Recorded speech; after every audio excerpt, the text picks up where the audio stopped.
talk about how can you fix this problem on your funny prank sounds app. So all you have to do, so you just click here on settings here. So when you click here on settings, it's going to take you to this list here. It's going to show for you like this. So then you go down, just keep going down, then you click here on apps, then come to apps list here, and here you're looking for funny prank sounds app, or just click here on search.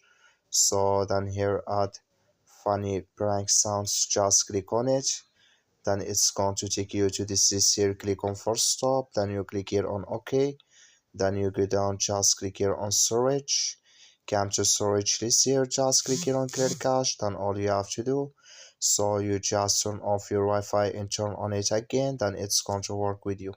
That's all you have to do. Thank you for watching. Don't forget to support us by like and subscribe.